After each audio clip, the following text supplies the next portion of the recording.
مخلوق انسان کو کچھ نہیں دے سکتی. ذریعہ مخلوق بنتی ہے انسان پہ آنے والے حالات و واقعات کا، لیکن فاعل حقیقی اللہ کی ذات ہوتی ہے. اور اس عقیدے کا اظہار سیدنا یعقوب بن اسحاق بن ابراہیم علیہ السلام کہ وہ الفاظ ہیں جو قرآن میں آئے ہیں جب ان کے بیٹے آ کر سیدنا یوسف علیہ السلام کے حوالے سے جھوٹا بہانہ کرتے ہیں. ان کو پتہ بھی چل جاتا ہے، فیس ریڈنگ سے بھی پتہ چل جاتا ہے، پہلے بھی انہیں خدشہ تھا اس بات کا. تو وہ کہتے ہیں کہ میں اپنے دکھ اور درد کا اظہار اپنے رب کے سامنے ہی کروں گا. جو کچھ تم نے میرے ساتھ یہ فریب کاری کی ہے، انہوں نے اسے کنفرنٹ نہیں کیا بلکہ اپنے دکھ کو اپنے رب کے سامنے رکھا. کیونکہ فاعل حقیقی وہ ہے. انسان کو جو تکلیف پہنچتی ہے اس کا ذریعہ تو کوئی اور انسان یا کوئی اور مخلوق بن سکتی ہے، لیکن یہ ڈیسٹنی میں مقرر ہو چکی ہے اللہ کی طرف سے چیز. وَلَنَبْلُوَنَّكُمْ بِشَيْءٍ مِّنَ الْخَوْفِ وَالْجُوعِ وَنَقْصٍ مِّنَ الْأَمْوَالِ وَالْأَنفُسِ وَالثَّمَرَاتِ.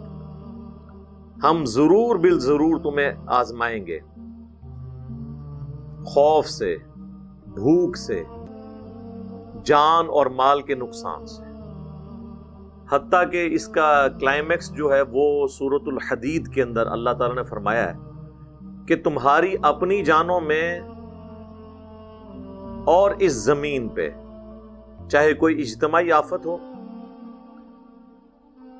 مثلا زلزلہ، سیلاب، کوئی وبائی مرض، یا تمہاری جان میں جو تکلیفیں آتی ہیں، انڈیویجول کو کوئی بیماری لاحق ہو گئی، کوئی نقصان ہو گیا، اس سے پہلے کہ ہم یہ تکلیف تمہیں دیں ہم نے پہلے ہی لوح محفوظ پہ لکھ لی ہے. اور یہ اللہ کے لیے آسان ہے. انسان تو امیجن نہیں کر سکتا کہ ایک چیز ہوئی نہیں ہے اور لکھی ہوئی ہے. اور پھر اللہ تعالیٰ نے اس کی ریزن یہ بتائی تاکہ جو چیز تمہیں ملے اس پہ شیخی مت بگاڑو، اور جو چیز تم سے جاتی رہے اس پہ کف افسوس مت ملو. یہ تعلق ہے تکالیف کا جو حالات و واقعات انسان کے اوپر آتے ہیں، چاہے خوشی کی شکل میں آئے چاہے غم کی شکل میں آئے، دونوں صورتوں میں. صحیح مسلم میں آلموسٹ 60 کے قریب احادیث ہیں مسئلہ تقدیر کے اوپر. بخاری میں بھی ہیں لیکن مسلم میں ذرا ڈیٹیل کے ساتھ ہیں. ایک پورا چیپٹر ہے، اسے کہا جاتا ہے کتاب القدر، یعنی دا چیپٹر آف ڈیسٹنی، جس میں ساری کی ساری احادیث جو تقدیر سے متعلق ہے نا وہ درج کی گئی ہیں.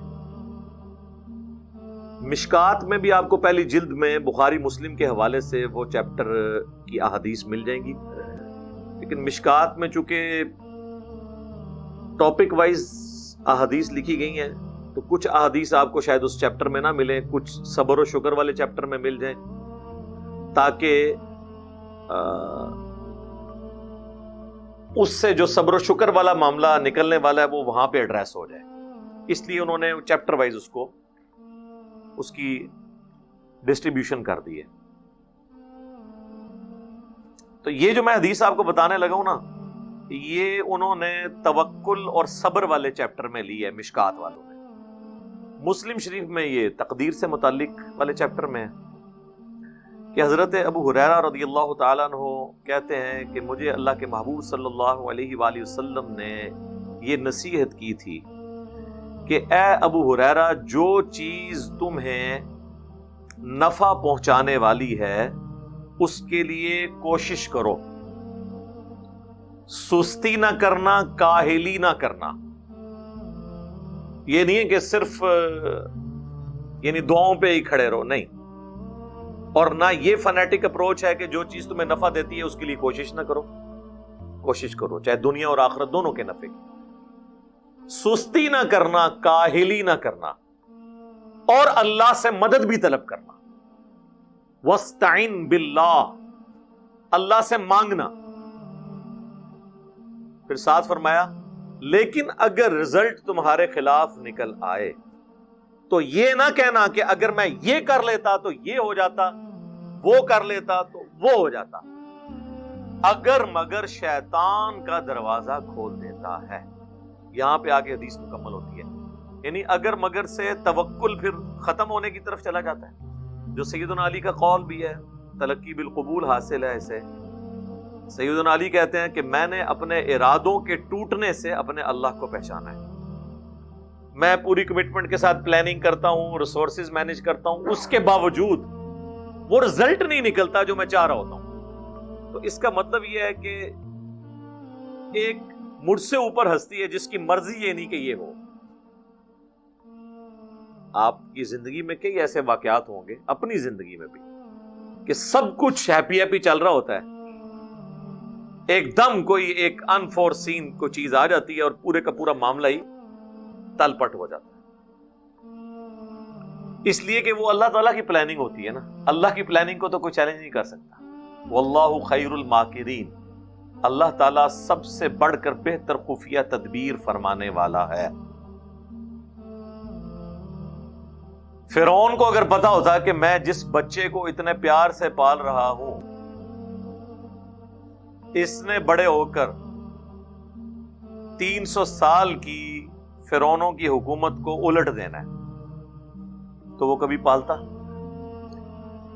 اور اللہ تعالیٰ اس طرح کے اعمال اس لیے ایگزیکیوٹ کرواتا ہے دنیا میں تاکہ وہ بتائے کہ وہ محتاج نہیں کسی کا۔ وہ چاہے تو ایک ایسا شخص جس کی پرورش اس کے ماں باپ نے نہیں کی بلکہ اس کے دشمن نے خود کی، جس کی زبان میں بھی لکنت ہے، جو ایک محکوم قوم جو صدیوں سے غلام بنی ہوئی ہے، حتیٰ کہ اس کے اندر حکومت کرنے کہ آپ آج کے دور میں کہہ رہے ہیں کہ ڈی این اے بھی اس کا خراب ہو چکا ہے، غلامی کا ڈی این اے بن گیا ہے، جینز تک غلامی گھس گئی ہے۔ ایک شخص آ کے پورے کے پورے معاملے کو تل پٹ کر دیتا ہے اللہ کی مدد سے۔ رب اشرح لی صدری ویسر لی امری واحلل عقدۃ من لسانی یفقہوا قولی۔ دیکھیں اللہ تعالیٰ تو کچھ بھی کروا سکتا ہے۔